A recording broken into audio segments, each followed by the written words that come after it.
আসসালামু আলাইকুম প্রিয় বন্ধুরা, কেমন আছেন আপনারা সবাই? আশা করছি আল্লাহ তাআলার রহমতে সবাই ভালো আছেন। আলহামদুলিল্লাহ, আমিও ভালো আছি। প্রতিদিনের মতেও আজকেও হাজির হয়ে গেলাম একটা রেসিপি নিয়ে। তো আজকের রেসিপিতে থাকছে একদম পুরনো দিনের পুরনো স্টাইলে খুবই মজাদার একটা পিঠার রেসিপি। আর এই পিঠাটা তৈরি করার পরে আমি রিলে একটা ভিডিও আপলোড করেছিলাম। সেখানে অনেক আপু ভাইয়েরাই বলেছেন আপনারা এইভাবে পুলি পিঠাটা কখনো খাননি। তবে আমাদের নাটোররাশি এলাকায় কিন্তু এই পিঠাটার প্রচলন অনেক আগ থেকে আছে, আর আমিও একদম ছোটবেলা থেকে এইভাবে পুলি পিঠাটা খেয়ে অভ্যস্ত। আর এইভাবে তৈরি করা পুলি পিঠাটা খেতে কিন্তু আমাদের অনেক বেশি পছন্দ। তো যারা কখনো এভাবে পুলি পিঠাটা তৈরি করে খান নাই, তারাও কিন্তু এই ভিডিওটা দেখে পুলি পিঠা তৈরি করে এর টেস্টটা উপভোগ করতে পারবেন। তো যাই হোক বন্ধুরা, আমি এই পিঠাটা তৈরি করার জন্য প্রথমেই আমি গত বছরের সংরক্ষণ করে রাখা খেজুর গুঁড়োগুলোকে ছোট ছোট করে কেটে অল্প পরিমাণে পানি দিয়ে জাল করে নিয়েছি। তারপরে কড়াইতে পরিমাণ মতো নারকেল কোড়া দিয়ে তার মধ্যে দিয়ে দিলাম দারচিনি আর এলাচ, তারপরে দিয়ে দিলাম জাল করে রাখা সেই গুড়। তারপরে সব কিছু একসাথে ভালোভাবে মিশিয়ে কিছুক্ষণ রান্না করে নিলাম। যখন নারকেলগুলো একটু ঝরঝরে হয়ে আসছে, তখন 1 টেবিল চামচ চাউলের গুঁড়ার সাথে 3 টেবিল চামচ পানি মিশিয়ে আমি এই নারকেলের পুরের ভিতরে দিয়ে দিলাম।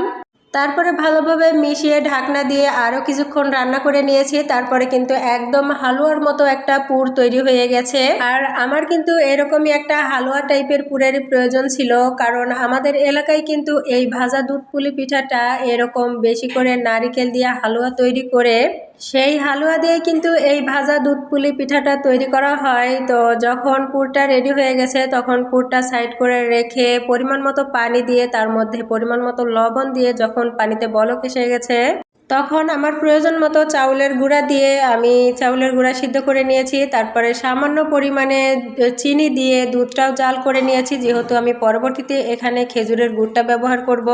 তবে চাইলে কিন্তু শুধু চিনি দিয়েও এই পিঠাটা তৈরি করা যেতে পারে, তবে আমাদের গুড়ের পিঠা বেশি পছন্দ, সেজন্য আমি গুড় দিয়েই তৈরি করব। আর এই দুধগুলো কিন্তু আগে থেকে জাল করে অনেকটা ঘন করে রেখে দিয়েছিলাম। এখন যেহেতু পিঠা তৈরি করছি, তাই আরও একবার বলক তুলে নিলাম, কারণ গরম গরম দুধের ভিতরে পিঠাগুলো দিতে হবে। তো প্রিয় বন্ধুরা, যখন সিদ্ধ করে রাখা চাউলের আটাগুলো কিছুটা ঠান্ডা হয়ে গেছে, তখন খুব সুন্দরভাবে আমি এটাকে মথে মথে খুবই সফট একটা ডো তৈরি করে নিয়েছিলাম। তারপরে সেখান থেকে বেশ অনেকটা আটার ডো নিয়ে খুবই বড় একটা রুটি তৈরি করে নিয়েছিলাম। আর সেখান থেকে ছোট একটা গ্লাসের সাহায্যে ছোট ছোট লেচি কেটে নিয়েছি এই পিঠাগুলো তৈরি করার জন্য। আর ঠিক কতটুকু এই রুটিটা মোটা ছিল সেটাও নিশ্চয়ই আপনারা দেখে বুঝতে পেরেছেন। আর এই পিঠাগুলো ঠিক কিভাবে তৈরি করতে হবে সেটাও নিশ্চয়ই আপনারা দেখেই বুঝতে পেরেছেন। আর এটা কিন্তু দেখানোর বা বলার কিছুই নেই, আমরা সবাই জানি যে পুলি পিঠা ঠিক কিভাবে তৈরি করতে হয়। পিঠাগুলোর ডিজাইন আমার বোন যেটা যেমন তার ভালো লেগেছে ডিজাইন করে দিয়েছে, আর আমি এগুলোকে ভেজে সরাসরি কিন্তু আগে থেকে রেডি করে রাখা দুধের ভিতরেই দিয়ে দিচ্ছি। এভাবে একে একে সব পিঠাগুলো ভেজে ভেজে সরাসরি এই দুধের ভিতরেই দিয়ে দিব। আর আজকের বেশিরভাগ পিঠাই কিন্তু আমার ছোট বোন তৈরি করেছে। পিঠাগুলো তৈরি করা কেমন হয়েছে অবশ্যই আপনারা জানাবেন।